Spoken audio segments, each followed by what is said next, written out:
સાબરકાંઠા જિલ્લાના વડાલી તાલુકાના થેરાસણા, ડોભાડા અને રહેડા ગામોમાં લાખો રૂપિયાના ખર્ચે નિર્માણ કરાયેલા પ્રાથમિક આરોગ્ય કેન્દ્રોમાં કાયમી ડોક્ટરોની અછતને કારણે ગ્રામજનો ભારે હાલાકીનો સામનો કરી રહ્યા છે। સ્થાનિકોના જણાવ્યા મુજબ આ ત્રણેય પીએચસીમાં અઠવાડિયામાં માત્ર 1 કે 2 દિવસ જ ડોક્ટર હાજર રહે છે, જ્યારે બાકીના દિવસોમાં દર્દીઓને સારવાર માટે વડાલી અથવા ઈડર જેવી શહેરની હોસ્પિટલોમાં જવું પડે છે। સામાન્ય તાવથી લઈને ઇમરજન્સી જેવી સ્થિતિમાં પણ સમયસર સારવાર ન મળતા ગરીબ દર્દીઓના સમય અને પૈસા બંનેનો બગાડ થઈ રહ્યો છે।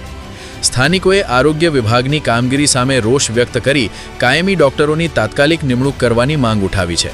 જો વહેલી તકે સમસ્યાનો ઉકેલ નહીં આવે તો ગ્રામજનોએ આંદોલન કરવાની ચીમકી પણ ઉચ્ચારી છે।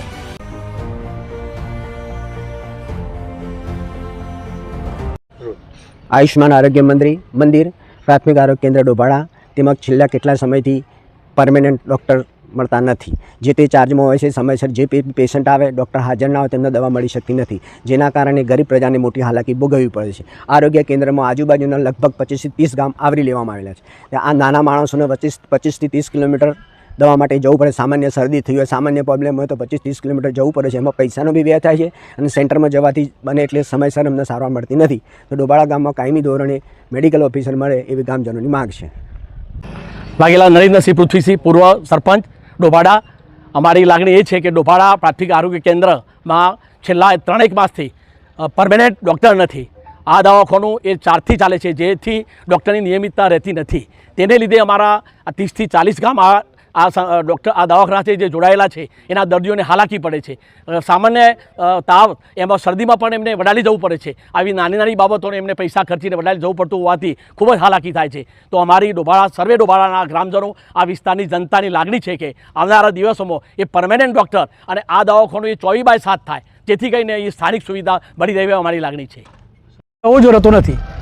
એ લોકો ડૉક્ટર મૂકેલા હોય છે, એ મૂકેલા ડૉક્ટર અઠવાડિયામાં 2 દિવસ આવે ના આવે, અને એનું રજૂઆતમાં પાછું બોર્ડમાં કોઈ લખેલું પણ નથી હતું કે આ દિવસ ડૉક્ટર હાજર રહેવાનો છે, આ ડૉક્ટર આટલા વાગે આવવાનો છે, એવું કશું જ લખાતું નથી। અને જે દર્દીઓ બિચારા આવું બાપરા તો અહીંયા ડૉક્ટર ના હોય એટલે હાલાકીમાં લોકો પાછા જવું પડે, અને દર્દીઓ અહીંથી 20-25 કિલોમીટર ઈડર કે વડાલી જવું પડે તો જાય તો એને દવા મળે, તો લગભગ જવામાં તો પીએચસીમાં અહીંયા દવા ડૉક્ટરો નથી હતા। આવું બધું થાય છે।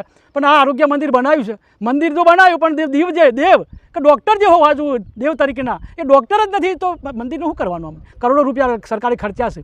અમે 2 વર્ષ પહેલાં જ અમારા અરુણસિંહ ભાટી સાહેબ આવેલા અને રિનોવેશન કરવા માટે આવેલા દવાખાનાનું, તો રિનોવેશન અમે કીધું કે સાહેબ રિનોવેશન એમાં ડિસ્પોઝ કરો, નવું બનાવો, આ તો બધા હરિયા તૂટી ગયેલા છે। તો સાહેબને રિનોવેશનનો કાઢી નાખી અને ડિસ્પોઝ કરીને નવું દવાખાનું બનાવ્યું, નવું ખાનું બનાવ્યું અને બહુ વ્યવસ્થાવાળું અદ્યતન બનાવ્યું છે, સગવડ અદ્યતન છે, પણ એને હેન્ડલિંગ કરવાવાળું કોઈ નથી અહીંયા। તો કરવાનું હું? આ પૈસા ખર્ચેલા સરકારના અને લોકોને જે પબ્લિકની જે સેવા મળવી જોઈએ એ સેવાનો કોઈ અર્થ થતો નથી, સરકારના પૈસા ખર્ચા છે એનો કોઈ અર્થ મળતો નથી। તો આ લોકો વ્યવસ્થા કરવાવાળા છે એ લોકોને વ્યવસ્થા કરવી જોઈએ, આગોતરા એ લોકોને બધું તૈયારી રાખવી જોઈએ કે ભાઈ આ ડૉક્ટર જાય છે તો બીજો ડૉક્ટર આવી જાય, આવી વ્યવસ્થા કરવી જોઈએ। ખાલી તો ખુરશીમાં બેસી રહેવાનો અર્થ ખરો? મોટા સાહેબો થઈને બેસી જાય શું અર્થ? એનો આ લોકોને સેવા મળતી નથી, સરકારના પૈસા ખર્ચેલા છે પણ એનો કોઈ અર્થ મળતો નથી। એટલે અમે લાગણી અને માગણીથી કહીએ છીએ કે પ્રેમથી ભાઈ સારા ડૉક્ટર, આજીવન ડૉક્ટર એના અહીંયા રેસિડન્ટનું બધું મકાનો તૈયાર છે ડૉક્ટર રહેવા માટે, પણ એ ખાલી પડ્યો છે, તો સરકારના પૈસા ખર્ચેલાનો કોઈ ઉપયોગ થતો નથી।